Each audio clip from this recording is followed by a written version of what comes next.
Assalamualaikum and very good morning, madam. Before we start my presentation, I would like to introduce myself first. My name is Nurul Iza binti Musnadi from class DEM 1A and my number matric is 09DEM 20F 2012. So, I'm going to present my presentation that's supposedly to be in class, but due to this pandemic, we are unable to meet face to face. However, we can still meet in online and I can still present my presentation to you. The topic which I choose is cultural appreciation of Tausug Sulu with diverse cultural and linguistic background. Today's presentation to serve as a good opportunity to enhance mutual understanding to among people and set a great example cultural appreciation. As you can see right now, this is my next slide.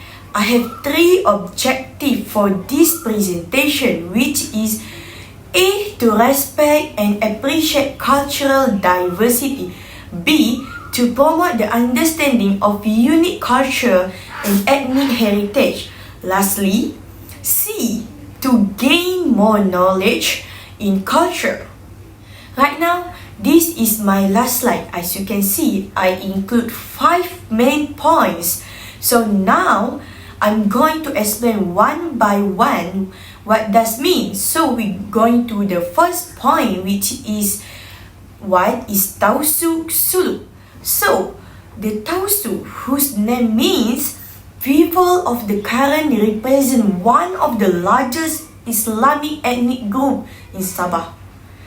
Tausug, also spelled Tausug or Tausug, also called Sulu or Sulu.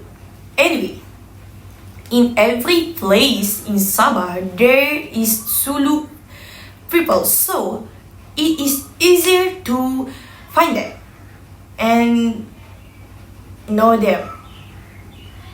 Anyway, we move to my second point, which is traditional costume.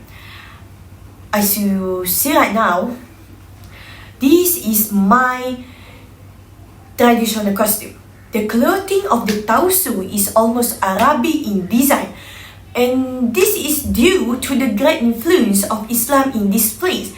Since the Tausug are ethnic group which is seafaring in nature, they are exposed to silk and some design similar to Chinese malons of an unusual curvilinear tradition, while the rest can be seen from Arabic design. The Tausug men wear tight-fitting pants and shirt, a sash around the waist and matching turban. Their clothes are made of cotton which they weave locally.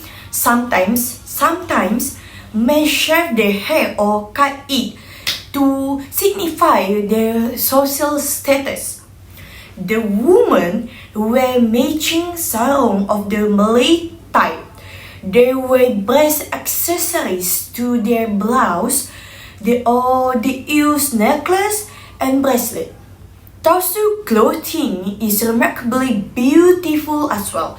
The native attire of a Tausug consists of baju lapi, which is mid upper, and kuput, which is mid pants for boys, while the top for girls are batawi and sablai for formal occasions and sambra and supa for daily use.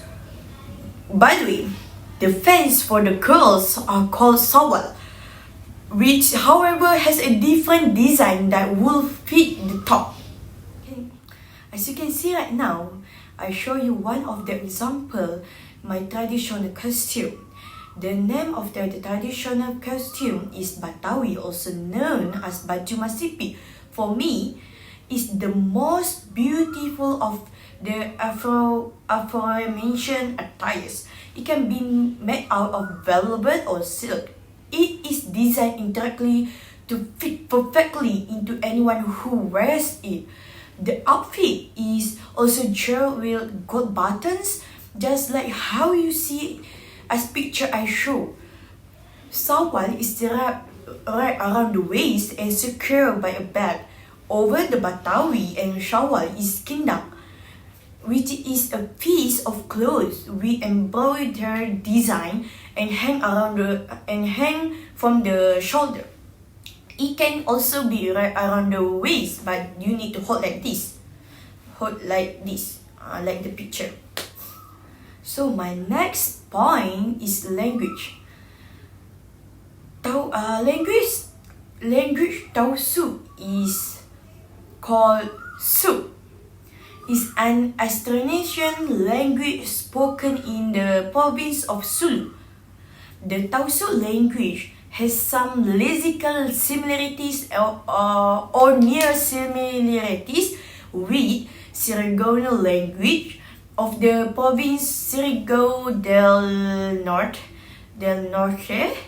Surigao del Sur, and Agusan del Sur, and with the Botano language of Agusan del Norte.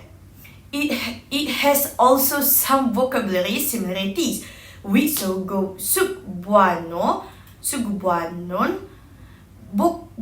Bucolano, and with other Philippine language.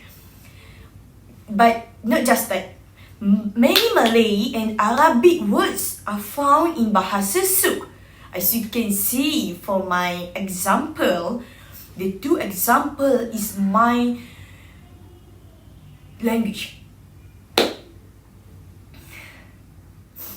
We're going to my second last point, which is this.